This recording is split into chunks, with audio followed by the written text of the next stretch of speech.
बिस्मिल्लाहिर्रहमानिर्रहीम। क़बल इसके कि मैं आज के मरकज़ी मौजू गुफ़्कार डिक्रेशन पर कोई बात करूं, मैं कुरान पाक की उस आयत से अपनी बात का आगाज़ करूंगा जिसमें अल्लाह तबारक व तआला फरमाता है कि अल्लाह ताला भी किसी कौम की तकदीर को नहीं बदलता जब तक वह कौम खुद अपने अवसाफ को तब्दील नहीं करती है। ये अल्लाह ताला की सुन्नत रही है।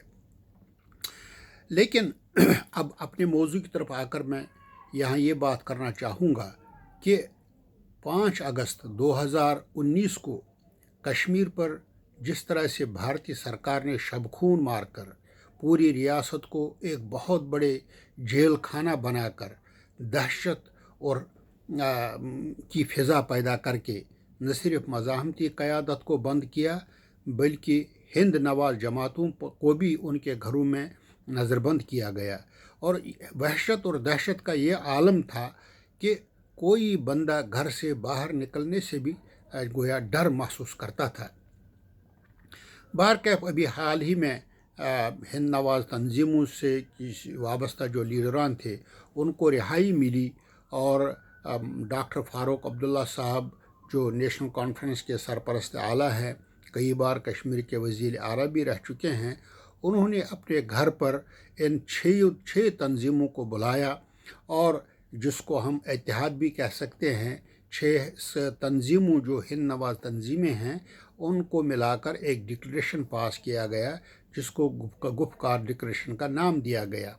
क्या ही अच्छा होता कि ये डिक्लेरेशन अगर मुजाहिद मंजिल से शाया किया जाता, वहाँ पर ये मीटिंग होती तो इसकी अपनी एक तारीख़ी अहमियत और हैसियत को भी बरकरार रखा जा सकता और माजी गोया ये कहा जाए कि जो क्विट कश्मीर मूवमेंट मरहूम शेख साहब ने शुरू की थी ये उसका तसलसल है।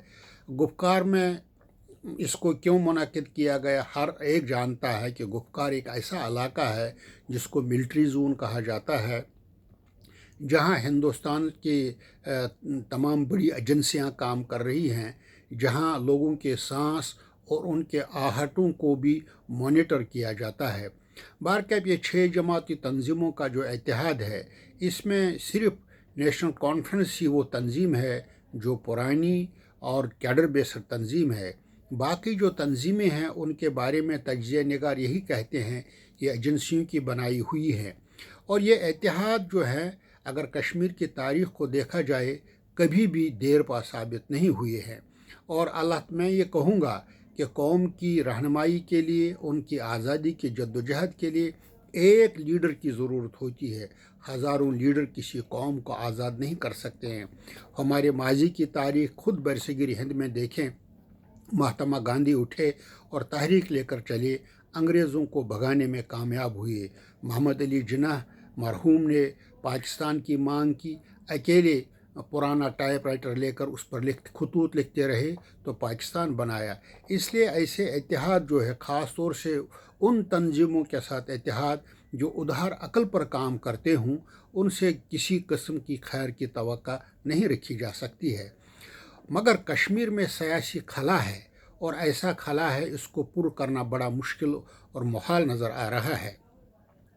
लेकिन मैं दाद देता हूँ फ़ारूक अब्दुल्ला साहब को कि आए, चलिए उन्होंने हिंद नवाज़ तंजीमों से मिलकर ही जो डिक्लेरेशन पास किया गया, गर्चे वो इतना नहीं है जिसमें कश्मीर की मुतनाज़ा सूरत हाल को बयान किया गया है और कश्मीरी अवाम इन तंजीमों के अंदर और बाहर इनकी गहराई और गहराई से बिल्कुल वाकिफ़ हैं। वो बेवकूफ़ नहीं है, वो समझते हैं ये कौन हैं, कहाँ से आए हैं, इनका हुदूद अरबा क्या है।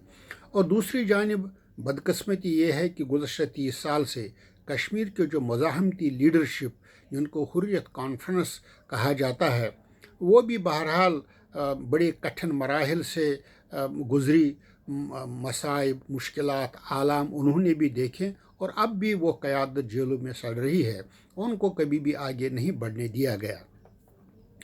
अब मसला ये भी है कि तहरीक हुर्रियत के कदावर लीडर सैयद अली शाह गिलानी जो उम्र के एक ऐसे हिस्से से गुज़र रहे हैं जहां बहरहाल वो कुछ ज़्यादा कौम को डिलीवर नहीं कर सकते हैं और गुज़श्ता 40-50 साल में भी وہ قوم کو کوئی دوسری قیادت فراہم نہ کر سکے۔